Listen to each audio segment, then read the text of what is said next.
జున్ను పాలు లేకున్నట్లు జున్ను ఎలా తయారు చేసుకోవాలో చూసేద్దాం పదండి. ముందుగా 1/2 లీటర్ పాలు తీసుకోవాలి. నేను ఇక్కడ కామధేను పౌడర్ యూస్ చేస్తున్నాను. ఇది ప్రమోషన్ అయితే కాదండి. నేను మార్కెట్కి వెళ్ళినప్పుడు ఈ పౌడర్ చూసి తెచ్చుకున్న, అందుకోసం మీకు కూడా చూద్దామనేసి చేశాను అంతే. జున్ను పౌడర్ వేసుకున్న తర్వాత తురుముకున్న బెల్లాన్ని కూడా వేసుకొని బాగా కలుపుకోవాలి. ఎక్కడ ఉండలు లేనట్లు బాగా కలుపుకోవాలి.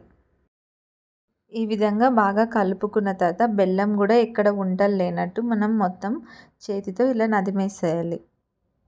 బెల్లం కరిగిన తర్వాత పాలను ఖచ్చితంగా ఫిల్టర్ చేసుకోండి.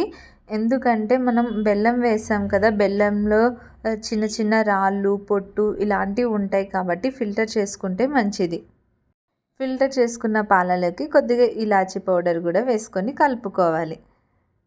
మేము చిన్నగా ఉన్నప్పుడు మా అమ్మ చాలా చేసేది జున్ను పాలు ఎక్కువ తెచ్చిచ్చేవాళ్ళు. మేము చిన్నగా ఉన్నప్పుడు ఇలా జున్ను పాలను స్టీమ్ పెట్టాలి 20 మినిట్స్.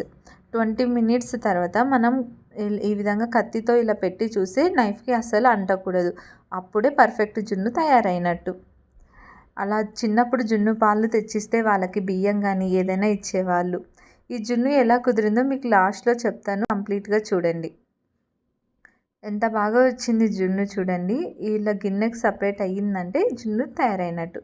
వావ్, యమ్మీగా ఉంది కదా. కానీ ఒరిజినల్ జున్ను పాలతో చేసుకున్నంత టేస్ట్ అయితే లేదు. ఓకే, బాగుంది. మీకు నచ్చిందా? మీరు ట్రై చేయండి. ఎలా వచ్చిందో కామెంట్ చేయండి. లైక్ చేయండి, షేర్ చేయండి, సబ్స్క్రైబ్ చేయండి. Thank you for watching. Bye.